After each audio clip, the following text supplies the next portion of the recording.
Aujourd'hui, on s'attaque à la nouveauté majeure de Twinmotion 2026, le Photomatch. Si vous galérez à incruster vos modèles 3D sur des photos, cette vidéo est pour vous.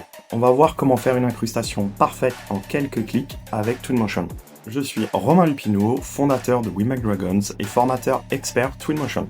Ceux qui veulent aller encore plus loin et maîtriser toutes les subtilités des dernières mises à jour, sachez que je propose une masterclass d'une journée intensive dédiée exclusivement aux nouveautés des dernières versions de Twinmotion.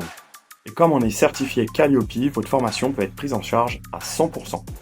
Le lien est dans la description, alors n'hésitez pas à y jeter un œil pour rester à jour et booster votre productivité. Avant de commencer la démo, un petit rappel.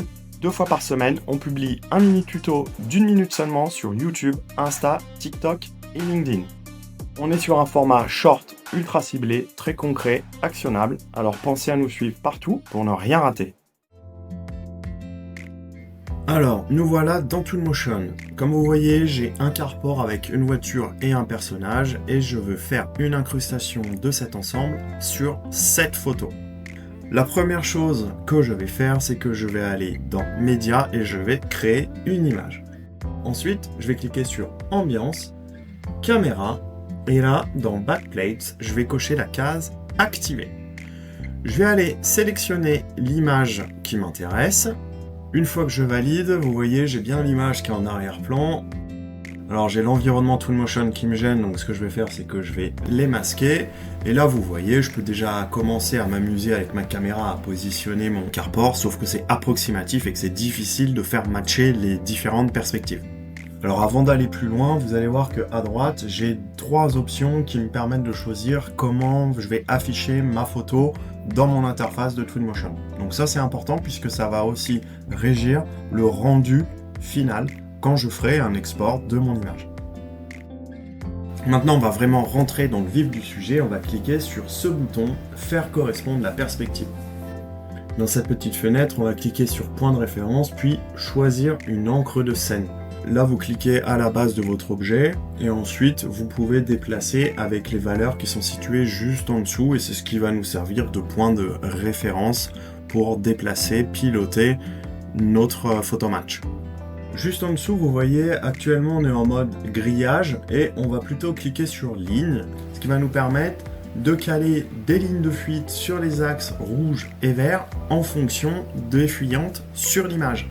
Donc là, c'est très facile parce que j'ai pris un visuel plutôt simple, mais comme ça, vous voyez bien le concept. Une fois que ça c'est fait, on est bon, et vous voyez juste en dessous, orientation du plan, ça nous permet de dire si on va faire une incrustation sur un plan horizontal, c'est-à-dire au sol, ou plutôt vertical, comme un mur par exemple. Juste en dessous, on va retrouver 2 options pour régler la rotation, ainsi que le niveau de zoom de la caméra, pour essayer de matcher au mieux avec notre photo. Vous avez aussi la possibilité de régler l'opacité juste en dessous. Et là, vous voyez, maintenant que je commence à avoir quelque chose de cohérent, je vois l'intérêt de remonter là-haut et de modifier la position de l'encre de ma scène. En X, en Y, voire en Z.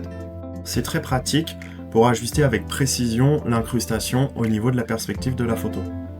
Si on joue avec tous ces paramètres et qu'on fait attention à avoir quelque chose de cohérent au niveau de l'échelle de notre objet pour que ça respecte les dimensions dans la vie réelle, on arrive à avoir déjà quelque chose de pas mal.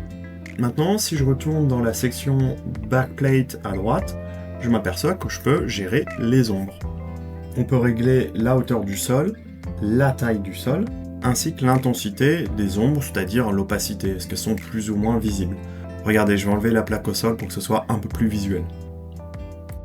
Et pour que l'incrustation soit parfaite, vous avez aussi la possibilité d'ajuster la couleur des ombres ainsi que la couleur du sol. Ce qui a son importance dès que vous avez des reflets, comme moi ici sur la voiture. Voilà, maintenant qu'on en a terminé avec cette rubrique Backplate, on va retourner dans l'onglet Environnement pour ajuster un peu plus finement l'orientation du soleil et faire matcher les ombres avec notre image de référence. Et voilà, en quelques minutes, on a réussi une incrustation parfaitement crédible grâce au nouvel outil Photomatch de Twinmotion 2026.1. Vous avez vu, c'est relativement simple et c'est un gain de temps phénoménal pour vos présentations de projet. Si cette vidéo vous a été utile, le meilleur moyen de nous soutenir, c'est de liker et de laisser un petit mot doux en commentaire. C'est pas grand chose pour vous, mais ça aide énormément la chaîne. Bien sûr, vous pouvez aussi me poser toutes vos questions. Sachez que je prends toujours le temps de vous répondre. Et n'oubliez pas de vous abonner. Et enfin, pour ceux qui veulent maîtriser toutes les nouveautés de Twinmotion sur le bout des doigts, n'oubliez pas ma masterclass dédiée à cette version de Twinmotion. Le lien est dans la description. C'était Romain de We Make Dragons et je vous dis à bientôt pour un nouveau tuto.